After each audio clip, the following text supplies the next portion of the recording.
kayo. If you have a private car, you'll get a pass and so on. But this seems to be a problem that really, I mean, it's literally a problem that needs people. It really needs volunteers to come forward. So I don't know. Kinakabahan tayo lahat. It's really Saka understandable. nakakapraning yung process na yan, di ba? Hindi mo rin alam, baka mamaya yung nakokolekta mo. Eh ako, veterano ako ng blood donation, no? So, I mean, ilang beses na ako nag-transfuse. So, alam ko na nakakatakot talaga the testing of blood, actually. It's a long process. So, anyway, I understand a paranoia. Saka lalo ngayon talaga iniiwasan yung mga health facilities ngayon. If you're healthy, in general. Di ba nagrereklamo nga yung mga hospital owners na wala kang nagpupunta. Yung mga regular patients, ayaw munang pumunta ngayon. Natatakot lahat ng facilities Yan ang problema So kahit gusto mo mag-iisip ka, naku, saan ako ihiga? Sino yung kakapit sa akin? Di ba? Kaya yan ang problema natin. But siguro check up lang nga Check up lang nga, nakakatakot na Lalo na yung mako-confine ka. Oh my God. Lalo na ikaw, Lucy, I know you've been in the hospital recently. I know. Grabe, praning na praning ako. Talagang ligo pag uwi. Tapos talagang kaya Anyway, ano pa mga balita, Ami, na minomonitor mo? Puro, syempre yung mga follow-up kay Maria, all the people expressing support for her, especially from the US, sila Hillary Clinton, right, three senators, si Amanpour will be joining her legal team, although she was I think she was informally with the legal team already. So, yes, she was. So, yun pa rin ang pinag-usapan. Saka nga mga iba-ibang klaseng lockdown, dahil lahat ng negosyante nag-aano na. Well, anyway, merong nagsasuggest sa House na mag-ano ng stimulus program for tourism. Dahil sila pa rin yung hardest hit, hindi pa rin hindi pa rin makaandam, Secretary Puyat was the guest of kapatid natin Sito Beltran on agenda, and they were talking about that, and among other things nga binanggit kanina ni Secretary Puyat yung Korean market daw, they're really quite eager. Sabi niya wala namang ban from the Korean side to go out, but there is very strong discouragement.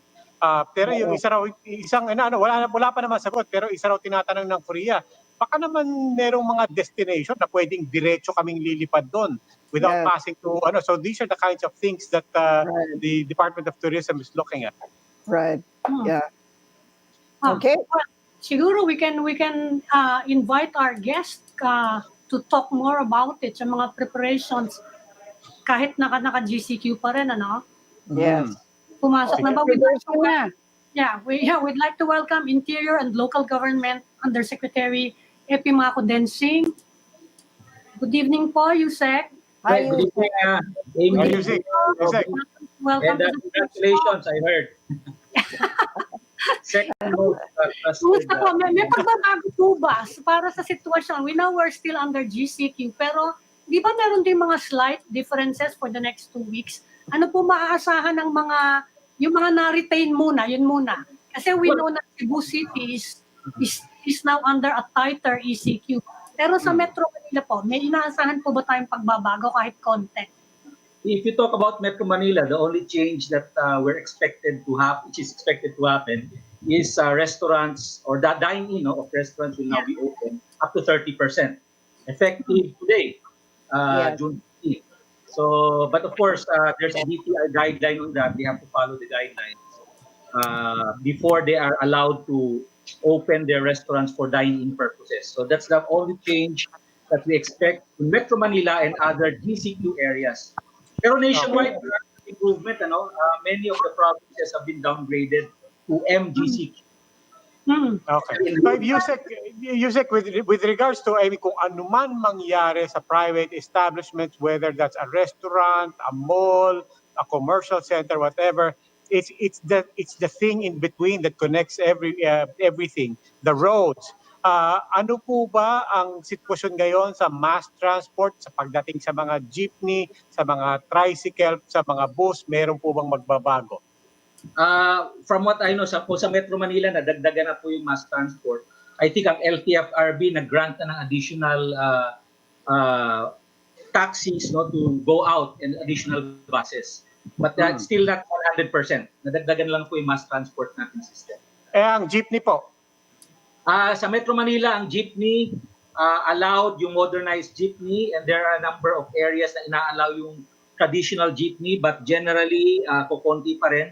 But in all other areas na naka-MGCQ na walang modernized jeepney, allowed naman po ang jeepney and tricycle.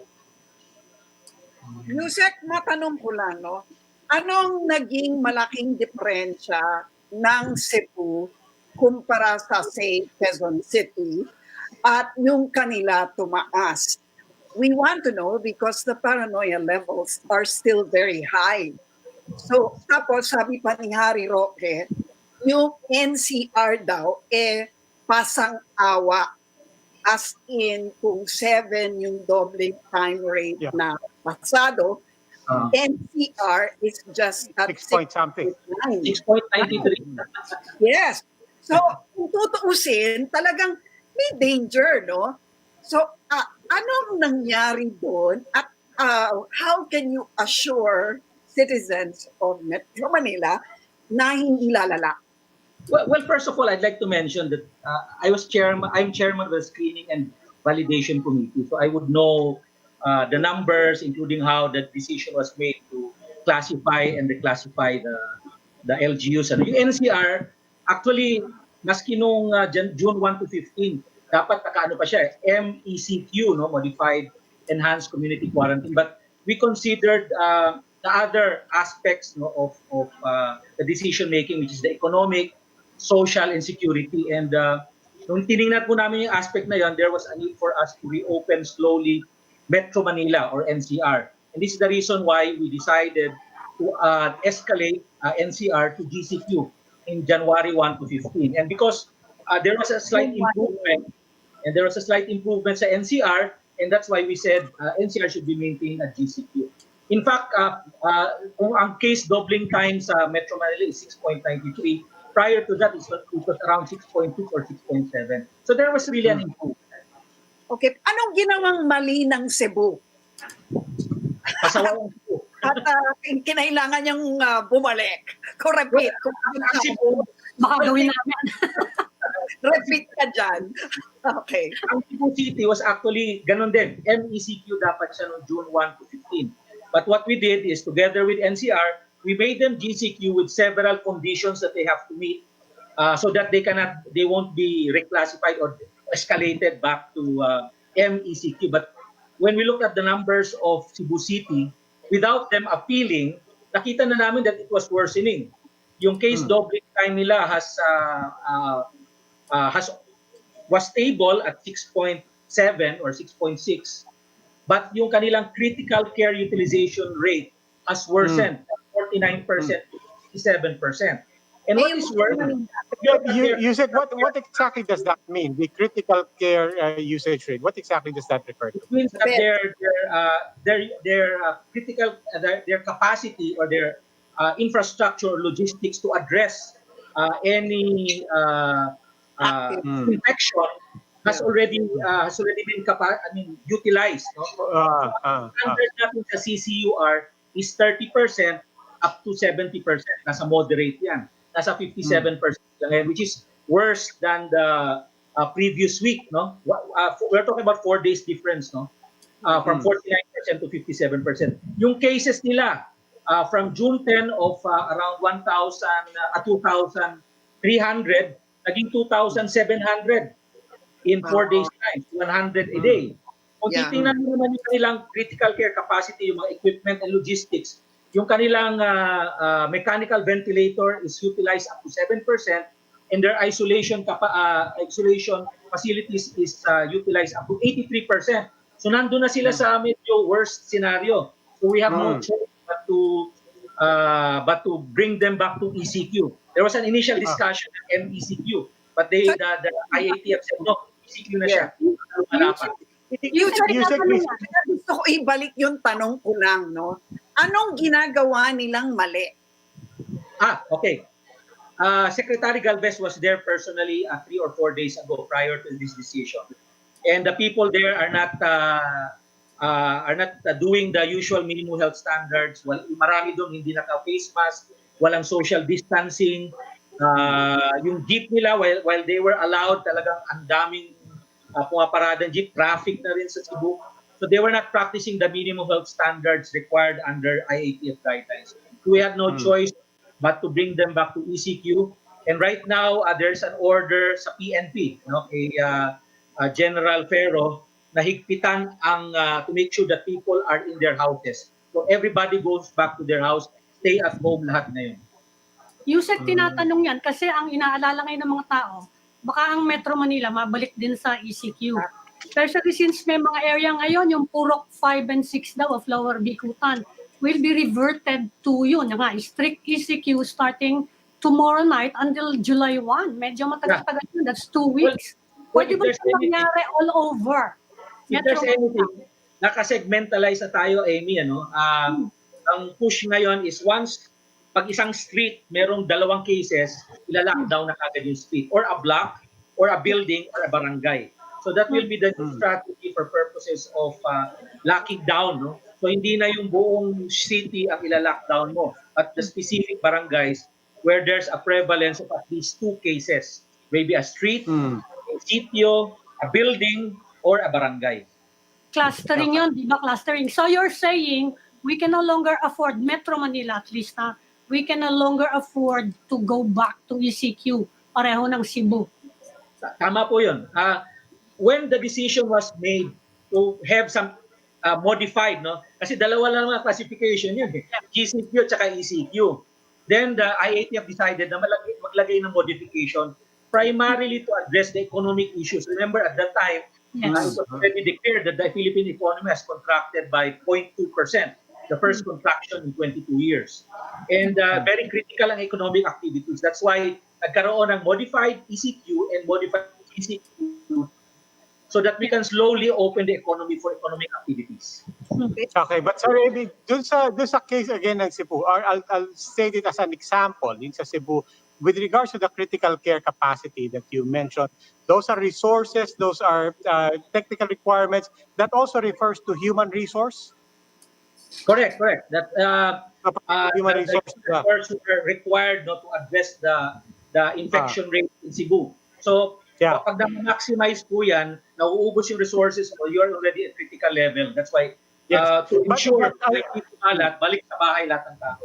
Yeah, but I asked to in this context na basically you're saying also the consideration of whether or not they can be promoted or downgraded from ECQ is not only a function of kung bumababa or nakokontrol yung numbers. It could also be an influx of these resources. It could also be just raising the capacity of the critical care, bring it back to a level that is more moderate and is more manageable. That can also help to downgrade them from an ECQ to something a more loose regime. Well, if there's anything, Cebu City has met their critical care capacity target, However, they met their critical capacity target. However, na-maximize naman or na-fully utilize. Yes. So it is being fully utilized right now at mahihirapan silang magdagdag because they've already met the target. There's no choice but really to bring back people back to their homes para hindi na kumalat yung infection. Okay. Let me ask you about the contact tracing efforts now. We're now at 26,400. So that's the number, especially with the new cases coming in at the rate of, just say, 200 a day. Paano natin natatrack yung kanilang mga pinaghawaan, nahawaan? How are we on that? It's very important that we have the necessary human resources to address that. Kaya nga, yung recruitment natin ng mga tao to do the contact tracing is really ongoing and the training is also ongoing. Interviews are very critical. So whenever there's an identified PUM or infected individuals or exposed to an infected individual, an interview is very critical. That's why kailangan natin ng tao. We cannot do contact tracing without the necessary personnel. So these are all ongoing, no? And if I'm not mistaken, we are already around 90 to 95%. But it's still very critical because if you look at NCR, for instance, nasa 76% efficiency pa lang sila sa contact tracing. In other words, for every 100, merong 24 na hindi na-trace. Hindi na-trace. Numbers specifically for the NCR. So what are we Yusek, kanina nabanggit nyo kanina, dun sa tanong ni Lucci, in what other factors, particularly in Cebu, led to your decisions. Yun nabanggit nyo na napansin nyo rin, marami talaga mga protocols na hindi nasusunod on the level of the citizens and on the level of many public places, walang social distancing and so on. But recently, about a couple of weeks ago, Governor Gwen Garcia herself was nag-trend because there was a picture of her na hindi naka-mask. And ostensibly, she justified kasi nahihirapan daw siya. I'm just wondering, did that come into play in the discussions of the DILG? And what, if any, did the DILG do in talking about this issue with Governor Gwen Garcia? That's a nice observation because in our discussion in the IATF, governance is also key to be able to implement all these protocols established by the IATF. Gwen Garcia or Governor Garcia is one of those examples where we have some trouble in making her implement the IATF policy. In fact, I was already in a few seconds away from signing a show cause order to Governor Garcia because she actually issued an executive order allowing backriding. And it's very clear in the IATF guidelines, including the DOTR regulations, that backriding will not be allowed in any community quarantine classification. You only do that when it's already under the new normal. So I was a few seconds away from signing the show cause order until I think she withdrew it at least when President Duterte said no way that backriding will be involved. So kasama na rin 'yon, yung hindi niya pagsusuot ng face mask. For all we know, habang naglalakad siya ng walang face mask, yung dinaanan niyang area, meron pala dong umubo, may COVID-19, dinahalap niya. So in other words, was there a show cause order on that particular incident in terms of a public servant being an example to their citizens, and not only being an example on the other side of it, being a bad example to citizens? Was there a show cause order or any probe or any investigation onto that in that particular matter? None yet at the moment, but as soon as we talk to her, we will tell her that she has to follow the guidelines. The wearing of face mask is mandatory when you're outside of your homes, when you're outside of your transportation vehicles. No, so that's something that we have to look into, and we have to tell her that she has to follow this. Otherwise, people will also just tell her do what she's doing. So if she's not wearing a face mask, then hindi rin magsusot ng face mask yung taong bayan. So kapag ayaw sumunod, baka tumagal pa lalo yung ECQ sa Cebu. Is that what you're also saying? Well, Cebu province is under GCQ, no? Yes. Cebu City is under ECQ. And for the first time in many meetings of the IATF, a component city of the province of Cebu, which is Talisay City, we've declared it under MECQ, which is already for the first time, because the protocol is, if it's a component city or municipality, is the provincial governor who can escalate or de-escalate the classification subject to the concurrence of the regional IATF. In this case, we did not even talk to the governor. Motu proprio, the IATF raised or escalated the classification of Talisay City, a component city of the province, into MECQ. Okay. Undersecretary Epimaco Densing, marami po salamat for joining the Chiefs. Thank you, We hope to sir. see you soon, face to face. Again, Salamat po. just pause for a Maraming break. salamat po. Happy Don't GCQ go to away. you. Yeah, don't go away. We'll be back.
Welcome back to the Chiefs. We are now in the final stage of our conversation. Joining us are UP Professors Ranjit Rai and Guido David.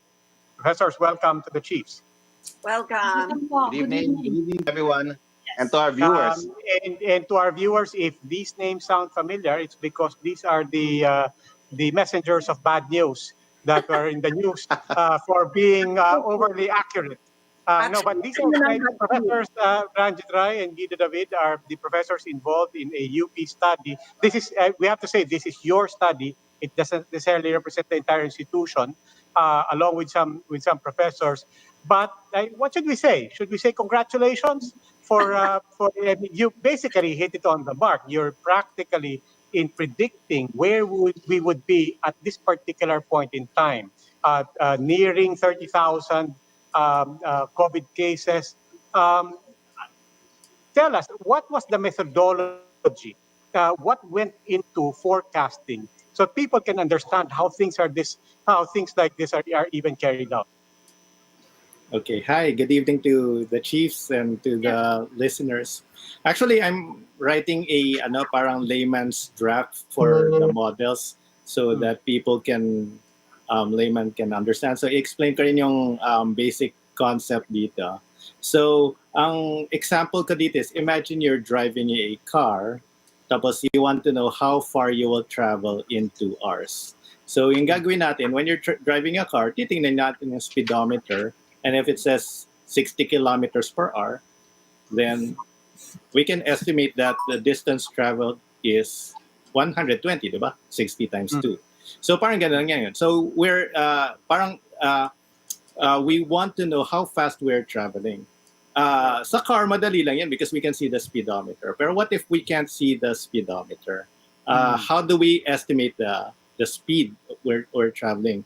So pwede natin gawin yan by kunwari, looking at markers there's a road and then taking the time, ganun. So we can use several methods. So ganun yung ginagawa namin sa study. We try to measure the rate of the pandemic, itong infection rate, which is tied to the reproduction number. So yun yung parang speed niya. And then pag alam natin yung time, i-project na natin. So kung anong speed, hindi naman siya kasing simple ng speed times time, tulad ng sa example ko sa car, but it's something similar. So pag alam natin yung speed, alam natin yung time, kunwari, project natin in 1 month, i-project lang natin siya, and then we got those numbers. So ayun, because Professor, ang mahiwaga dito sa mga tao is they're looking at your report at the same time they're hearing all of this cacophony of complaints that we don't even know if we can trust the reports of the DOH. We don't even know kung real time itong data ng IATF. And yet, despite that, you're able basically to rely on proxy data and extrapolate from there and then come up with your calculations. Do you understand that correctly? Yes, it's actually, well, nagugulat din kami because we didn't expect our estimates to be reasonably close like this. So, yan nga, even with the backlog and the proxy data. So, ibig sabihin, there must be something there. Using yung proxy data, baka we made the right estimates. We made but does that essentially mean kahit incomplete, kahit incomplete yung data and kahit merong gaps? But does that also tell the public that even with incomplete data, at least the data that we can use are reliable? I mean, on the other side of it, is that also what your fairly accurate findings can testify to? Yeah, as a data analyst, we should be able to work with incomplete data. I mean, life is not perfect. Hindi naman laging complete yung data when we're doing forecasting, even for econometrics or kunyari, time series, interest rate forecasting. Sometimes data is not complete. So we fill in the gaps by making assumptions. Sometimes off yung assumptions, pero kung reasonable naman yung assumptions, we can make sort of paint the complete picture based on the incomplete data. Parang ganon. So parang we're filling in the gaps, and that's what we're trying to do.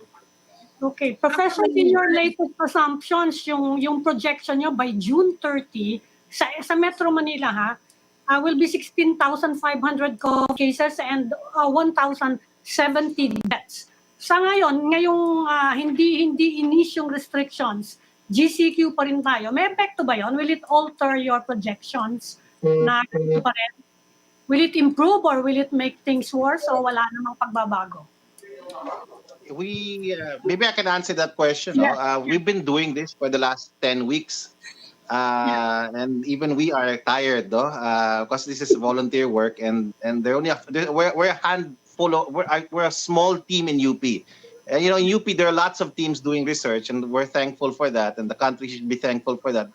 There's a big team, and we're the small team, and we're doing this on a weekly basis. And I think to answer your question, we can see trends. Even if with incomplete data, when you started looking at something for a long time, you can establish trends, and that trend will help you further refine your assumptions and your models. And so it just happened. It wasn't something that we planned. No, in a sense, our own findings seem to match what is happening in reality. We're not patting ourselves on the back, no, because we're actually kind of sad, no, because we've been saying this for the last 10 weeks. These are our own forecasts, and they're happening, which means we need to do more to stop this transmission. It's nothing to be happy about. Maybe from a methodological standpoint, we assert science works, no, and the last few days have been exceedingly hard for our group. We've been attacked on all sides. For being basically messengers of doom and gloom, no? Professor lockdowns, in a sense. Wright, Professor David explained kanina that the way you do it is you fill in the gaps, you do some assumptions, you plug in some assumptions. In layman's terms, what were some key assumptions that you feel really helped your study and your survey? What were some key assumptions that goes to how the country is working or not working? Okay, I think from the very start, and Guido can come in on this also. From the very start, we stopped using international data as the baseline data for making our model. We decided we will use data from the country. We will use perspectives of our epidemiologists. Yes, we will use lessons learned from other countries in terms of scientific data that generated in peer-reviewed journals. But by and large, we use data from within. We didn't use assumptions that were used in other models outside of the Philippines, and maybe that helped us. We are one of the few groups that modeled and forecasted, which were not off when we first started. We started in April, and as early as April, we predicted 30,000 for the country by June. So, and more or less, this is what's happening. And I guess it's the use of data that's generated by our institutions within, and perspectives from our own epidemiologists really helped a lot. We also used some assumptions from outside. Korea was a very good example for us. And of course, the WHO. So models are based on assumptions. Models are primarily based on data. So how, how good your data is will also affect, in a sense, the kind of models and forecasts you eventually come out with. So the data is very important in this, and that is why this is a key issue in DOH.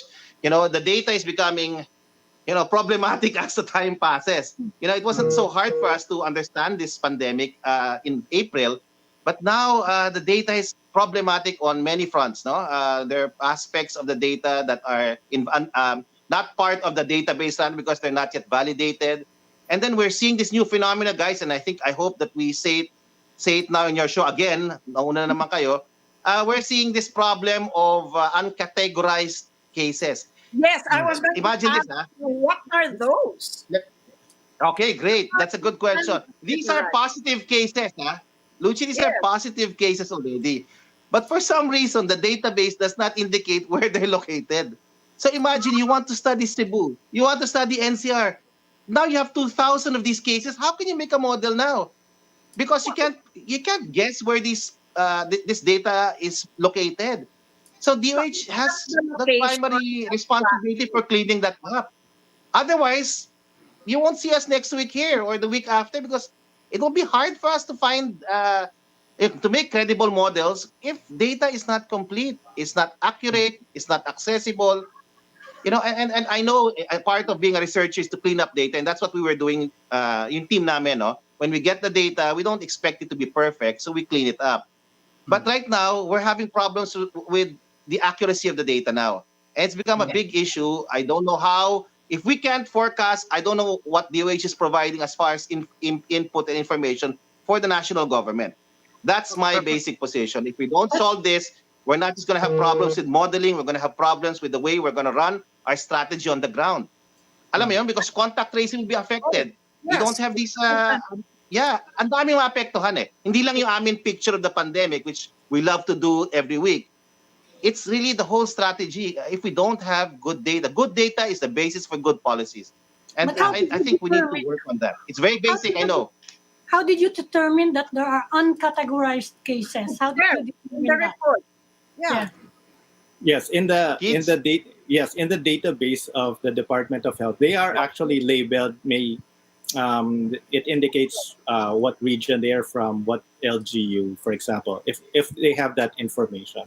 But right now there are about 2,500 cases which don't have yung region indicated, or even LGU. So we're not sure if they're part of repatriates, because there are 1,200 repatriates in the database. So we can count them, but these are not. It's not clear if they are repatriates or if they belong in NCR or CEBU. So but Professor, generating the data, generating the research is an ecosystem in itself. I imagine you also know how it's carried out from the ground until it's processed by agencies, until it's made available to researchers like you. What do you suspect is happening on the ground and in the transmission of the data? What do you think is taking place on a human level? Well, for one thing, when you get tested, and we have improved testing by 10 times over the last month. So we're testing more people now than ever before, but we're not testing enough pa rin. Okay, that's the first thing. Now, all those tests on a daily basis, assuming they're 10,000 a day, go to laboratories. Laboratories then process this, and if they find out they're positive, they write down the name, Robbie, for example, Robbie Alampay from Quezon City, and then they give it to DOH. DOH validates it. Now, that's well and good. It's okay. That part, and if DOH takes a long time for them to do it, and DOH takes a long time to validate, we're fine with that. Because we know where Robbie Alampay resides, and we can use that as strategic information or to create data for strategic information through our models. Right now, we're having a problem. What's listed down is Robbie Alampay only. Period. So there's something wrong in the database. Obviously. But that's my question. What do you think is when something as basic as where I live is I'm getting there. What? Okay. Apparently, DOH, we're working with DOH. We're partners with DOH. All of us are working together to find a way to bring down transmission. So, they're telling us the laboratory is not filling up the proper information. So now they have to call these laboratories one by one for all of this. Now, I know it can be, managed, at some level. They have a new information system, COVID Kaya, and I think we can encourage, exhort our laboratories to be more, accurate in transmitting data. It's also important that LGUs transmit data that's both validated and, cleaned up to DOH in a timely fashion, not 4 or 5 days, but, less than that. So it's a lot of it has to do with human capacity, the personnel involved. A lot of it has to do with the information system that everyone is using. We're really hoping and praying that we can get this fixed up, because we had one problem with unvalidated cases, and we can understand that because we were starting in March unprepared. Now they were fixing it up, so there was some backlog. But now we have this big problem of uncategorized, and we have a new system. We're really hoping it kicks in. But if not, then we don't have a complete picture of where the pandemic is, how it's spreading, and that's critical information for the ground operations. As far as Usec Densing was just with you a while ago. The national strategy is cascaded to the local government. Your barangay is the front line. Is the basic army against COVID in your community. So they need good information, and hopefully DOH will solve this. We're hopeful. Okay. Professor Ranjit, let me ask you, when you're looking at the graphs, when we're looking at your graphs and your data, uh, is your recommendation compatible with the recommendation made by the IATF in terms of imposing GCQ or ECQ or whatever? Compatible ba? Okay. Yeah. We've been doing this for some time now, and this is our 10th report. We've never been given any indication that we were listened to or even read, honestly. But we, as academics, when we do research, we submit to IATF first, and then to the University of the Philippines. Actually, we Okay. submit at the same time to UP, and then these are publics. If we are able to shape policy, it's okay. But our own goal is to come out with data that in the service of the country. So we generate this as part of our public service mandate as a university and as academics. And so we submit to IATF. We have no indication. Nobody tells us if they're reading it. All we know is that the media, thanks to the media, our studies are being disseminated. And in a crisis situation like ours, we need a lot of people, a lot of research groups looking at the same thing and ventilating. In the United States, there's so many research groups, no? There's Washington University, there's Johns Hopkins, there's Harvard. So many people, the brain trust of the country is looking at the pandemic, and we need to do the same thing here in the Philippines. Luckily for us, I think, we're getting heard, and what we're saying is exactly what a lot of people are also thinking. We need to work harder and we need to work together to lower the transmission and fight COVID more effectively. Okay, Are you Professor Ranjit and Guido David will just pause for a break. Don't go away. We'll be back.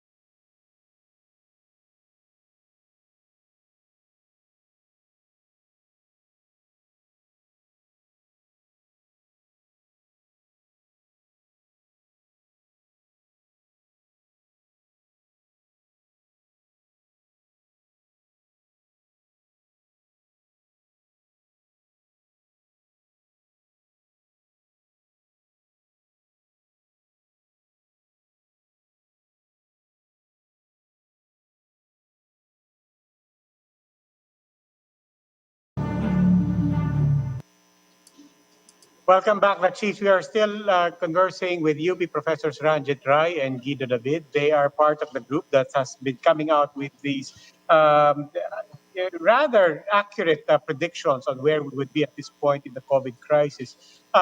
Professor David, I still cannot wrap my head around the uncategorized numbers, especially when the example that you can very readily cite is walang location. Hindi natin alam kung saan ang galing to. Now, I can understand if it, as in the narrative of Professor Rai, na people could be overwhelmed, dumami na yung testing and so on. So being overwhelmed is one thing. My question is, beyond being overwhelmed, might it be possible that there is a motivation or disincentive to give complete information, particularly on geography?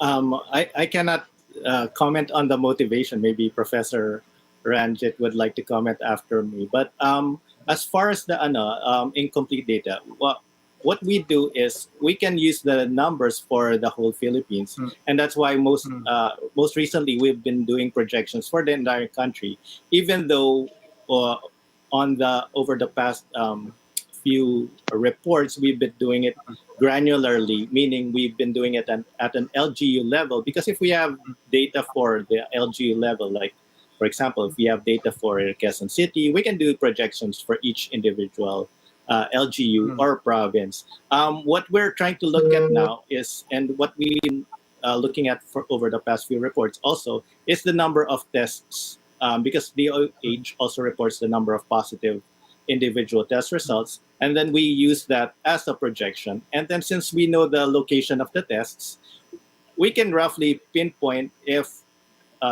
this is the number of cases for National Capital Region, because a lot of the test centers are in NCR. Maybe some of them belong to Calabarzon. They got tested in NCR, but it's unlikely that someone from Baguio, for example, will get tested in NCR. So we can sort of narrow a little bit the geography, but it's a bit more challenging than if they just give us the... But just to clarify on that point very quickly, so therefore, when you say that we have a problem with incomplete data when it comes to location, it doesn't mean that walang location. It's more a problem of granularity. Yes, that is correct. So, but for the entire Philippines, we can still make the forecast. So I think the last week we made the forecast for the entire Philippines. Now we will have around 40,000 cases by June 30. I mean, we hope it's an overestimate.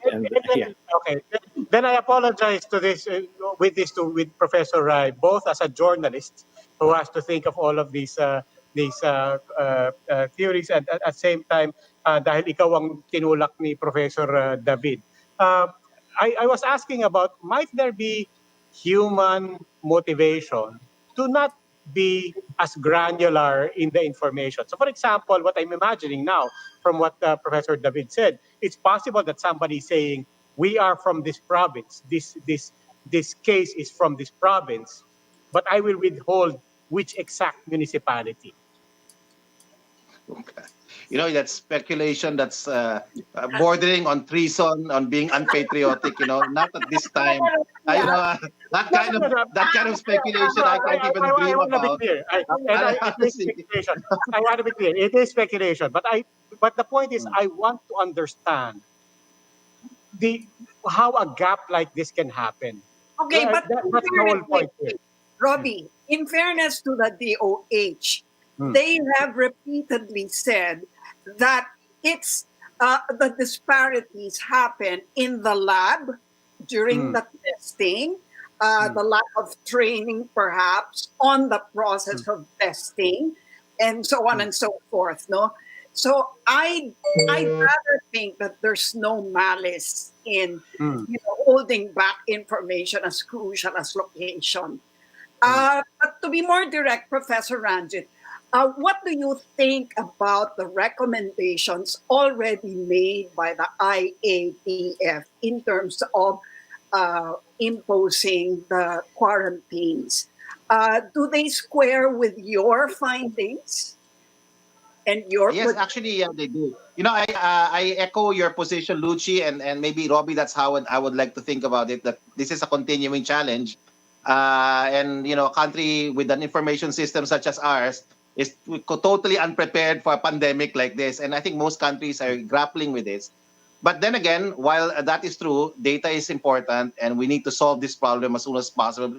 Because if we're going to help each other, the academe, DOH, and government and the private, we need good information. And the private sector, by the way, needs good information for their business planning. So, you know, and it will also strengthen the legitimacy, of DOH as an institution. I think they're serious about it, naman. Now, as far as the recommendations, I think we did not recommend we did not recommend a change in the current status for NCR. We felt that we were not prepared for it, and the projections are just, honestly, we have a big problem with transmissions. Yes, mortality is down, recoveries are up, but the transmissions are huge, by our standards, and we thought that while the health capacity in NCR in particular was still, there was still enough capacity to deal with any surge. That we warn government, not to, how should we say this, not to overestimate its achievements and underestimate the virus. Okay. Because it's still here and it's a clear and present danger to all. CEBU, we tried that. We even contacted people in government because we really felt it was a big problem. And when even before we came up with forecast number 10, we had forecast number 9, which, by the way, we consulted with all the agencies, including IATF and the DOH. We gave them advance information. We were already seeing this 2 weeks ago, and we felt that looking at, although anecdotal, going around, and observing how people were, I think people were becoming, less and less disciplined, no? As far as doing the important things, no, that citizens should be doing now: physical distancing, wearing of masks, and of course, proper hygiene. We were seeing people all around, and the opening the malls were a big thing for us, and of course today we're a bit uneasy about opening restaurants, honestly, at this Oh, really? In juncture. Metro But then Manila. again, there's an economic perspective there, and we have to Yes. we appreciate government's situation when they decide on all of these things. So Now, were you what my position is to support government now. Yeah, go on. were you expecting the ECQ in Cebu City? And will you say, looking at what's happening, looking at previous developments, you think this can happen again in Metro Manila? A return to ECQ? You know, Cebu is a instructive case. This is what we've been saying since forecast number 8. We thought it was premature to move to MECQ in these places, because we thought that the transmissions were still quite high, and we were seeing no decline, successive weeks of decline, and that was important for us. Yes, the curve was flattening, but we were not moving to the other side of the curve. And can Cebu happen in Manila? Of course. Which is why we also recommended that the IATF put all options on the table. Because if it happens in Cebu, it could very well happen in Metro, and it will be worse here. Definitely, the densest cities in the world are in Metro Manila. Of course, the city of Manila being number 1. I think Guido will also say that. I think Guido, what was our forecast? 8, 9, and 10. Yeah. Professor Guido. Forecast. Sorry, Ranjit. Which forecast? Yeah, are you I mean, referring to? what we're thinking, I mean, we were saying Cebu was a big problem even before. Can it happen in Manila? Yes. The problem with Cebu was the transmission rate got so high again. They managed to control it down, almost flatten it, but it started increasing again. Our forecast was kind of overestimated, I think, because we assumed a very high transmission rate based on what we were observing at that time. I think the transmission rate has since gone down a little bit, so it's probably not going to be reaching our forecast. So yun, mali kami sa forecast sa Cebu. It looks like, but we're very happy about that. Okay, the standard that they're using in terms of the doubling rate is 7 days. Is that, again, does that square with your projections and your data as far as reproduction? Yeah, actually, right. Hello. Yes. Yes. We don't really look at the doubling rate. We haven't even compared the doubling rate to the reproduction number.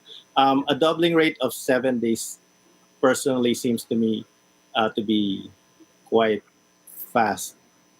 So I'm not sure if I understood that parameter correctly. Now it's 7 days for it to double. I think it would be too fast if that's the actual doubling rate. So, but what we were looking at, and at that time we were looking at the reproduction number, and we just wanted it to be less than 1. And there were times when it was going down below 1, but it was still, I mean, for NCR, but it was still hovering around 1. We haven't really flattened the curve because we hadn't kept the value of 1. Value of R less than 1 for 2 weeks, which would be ideal for flattening the curve. If it just goes below 1, parang in the same way, it's like when you say the doubling time decreased na siya, increased, but it just happened for this short period of time. So hindi pa siya enough to flatten the curve. So you have to sustain it for a longer period of time. Okay, Professor, refresher course lang. As you've noted, we're still under GCQ. Restaurants will start opening and so on. How long does it take for us to see where the impact of these current policy decisions? Because of that's a good question. Because the data is late, we should be able to see this in the next week and a half. No, testing by itself is not real time because it takes time there are different onsets for symptoms, no? And the testing itself takes at least 2 or 3 days. But of course, the validation, I mean, the results come even longer, no, than 2 or 3 days. Then, of course, the problems with DOH data, no. So the impact of these decisions, we're only beginning to see maybe a week from now or 2 weeks from now. Around June 30, Robbie, you'll get a better picture of the decisions we made today. So that's how problematic data is, at least in the Philippines. We're having a hard time making good decisions because we can't get the best possible data. And I think DOH is trying its best, no? To answer Luci's question a little bit, we were not looking at doubling time. We're not epidemiologists. So when we say experts, we're not really the experts, we're just researchers. Regular faculty members interested to serve the country and to study it from a different methodology. We're looking at the R naught, which is the average number of secondary cases, secondary infections caused by a single case. And so if we have an R naught below 1, that means that the pandemic is being controlled and it will slowly die, no? If it's above 1, then the pandemic is the virus is spreading. So right now in Metro Manila, the actual R naught is around 0.96, which is less than 1. But that's not bad, right? But if you add the cases that are not categorized, you have 1.2. That's a completely different picture, don't you think? And then it changes your policy perspective. Then you suddenly say, should we use now the low estimate or the high estimate? So it's hard. It's hard even for us to make recommendations beyond saying we don't have enough data to recommend that we loosen up. That's what happened in our report. We had no data to recommend loosening up. So we had to just stay where we are until we get good data. And where are the other areas, the provinces in particular? A lot of people are now making noise that, it's not just about Metro Manila anymore. People are looking at outbreaks in provinces that never had it before. Where are those numbers with regards to other areas? And are there particular regions or provinces or cities that you are particularly concerned about? As of the previous report, we were actually, as of report number 9, we were already getting concerned about Bulacan and Bataan. Laguna and Batangas were always in the in the radar of being concerned about. I think they're starting to get concerned over a few more provinces, even like Isabela, which we haven't really started to look at because we were mostly focusing on NCR and the surrounding areas. But I think even in Calabarzon, in Rizal, and Cavite, numbers are starting to go up again. I think the numbers are still, the level is still low enough that it can still be managed, but we have to continue monitoring these because if they blow out of proportion, that would be a big problem for the healthcare. Okay. UP Professors Ranjit Rai and Guido David, we hope one day soon you will be the bearers of good news. Thank you for joining the Chiefs, and good night. Good night. We hope Thank you. so. Please stay safe. Please stay safe. Salamat po. And that's a wrap for tonight. You can also catch One News on the Signal Play app. Register for a free account now at www.signalplay.com and stream One News live anytime, anywhere. And that will be all for this special edition of the Chiefs. But we hope what was discussed here will keep the conversation going. I'm Ami Pamintuan of the Philippine Star. I'm Lucy Cruz Valdez of News 5. I'm Robbie Alampay. We are One News.